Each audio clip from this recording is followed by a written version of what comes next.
পরিচ্ছন্ন দেশের জন্য এক অনন্য বার্তা। সর্দার ইন্দ্রজিৎ সিং সিদ্ধু, পদ্মশ্রী 2026। एक ओंकार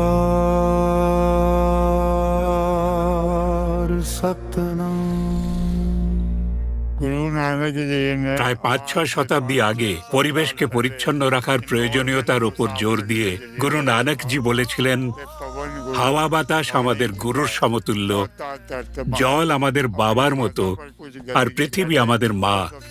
তাই যে ব্যক্তি পৃথিবীকে নোংরা করে তার চেয়ে অসভ্য আর কেউ না।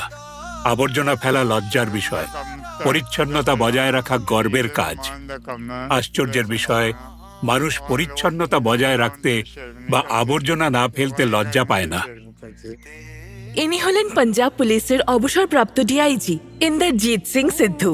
চণ্ডীগড়ের মানুষ তাকে প্রতিদিনই তাদের শহরের রাস্তাঘাট পরিষ্কার করতে দেখেন। 1938 সালের 6 জুন পাঞ্জাবের সাংগ্রহ সেনা অফিসারদের এক পরিবারে জন্মগ্রহণ করেন ইন্দ্রজিৎ সিং সিদ্ধু। শৃঙ্খলা ও দেশের প্রতি গভীর ভালোবাসার উত্তরাধিকার তিনি তার বাবা মার কাছ থেকেই পেয়েছিলেন। তিনি ছিলেন অত্যন্ত মেধাবী আর 1961 সালে পাঞ্জাব পুলিশে যোগদানের পর একজন কর্মকর্তা হিসেবেও নিজেকে প্রতিষ্ঠিত করেন। নিঃস্বার্থ বিশিষ্ট সেবার স্বীকৃতি স্বরূপ তিনি রাষ্ট্রপতির মেরিটোরিয়াস সার্ভিস পদকেও সম্মানিত হন। কর্মজীবনে যেই স্থানে দায়িত্ব পালন করেছেন সেখানকার পরিচ্ছন্নতার ভার নিজের কাঁধে তুলে নিয়েছেন। বিয়ের অনুষ্ঠানে ব্যবহার করা ডিসপোজেবল কাপ উনি এদিক ওদিক ফেলতে বারণ করতেন। তিনি সবাইকে বলতেন যে কাপগুলো ডাস্টবিনে ফেলে দিতে। তিনি এমনটাই ছিলেন, এটাই ছিল তার স্বভাব।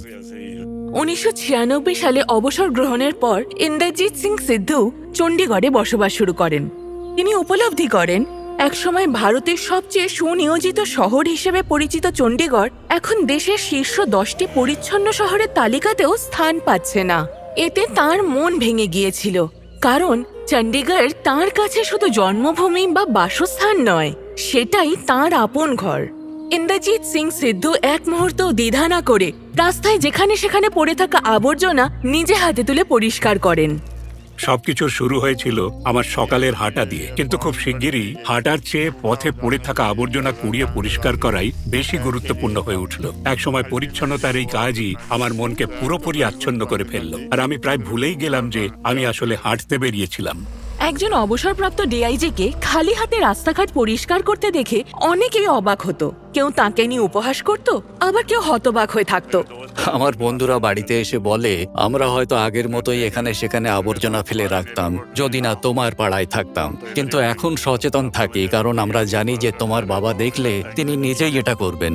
খালি হাতে আবর্জনা কুড়োতে দেখে অনেকেই গ্লাভস পরার পরামর্শ দেন, কিন্তু সাহায্যের হাত বাড়িয়ে দেওয়ার মানুষ একজনও ছিল না। তবুও তিনি নিঃস্বার্থভাবে রাস্তাঘাট এবং জনসমাগম স্থল পরিষ্কার করে চলেছেন, সেটাকে নিজের কর্তব্য ভেবে। আমি একাই এই রাস্তাঘাট ও জনপরিসর পরিষ্কার করার চেষ্টা করি, এই আশায় যে লোকেরা যেন বুঝতে পারে যে তাদেরও এগিয়ে এসে জনপরিসরকে আরো পরিচ্ছন্ন করে তোলার কাজে অংশ নেওয়া উচিত।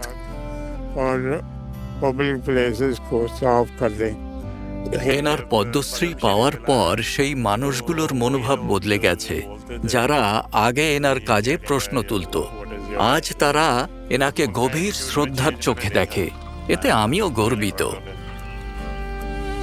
সর্দার ইন্দ্রজিৎ সিং সিদ্ধু, পদ্মশ্রী 2026। কোটি কোটি প্রণাম।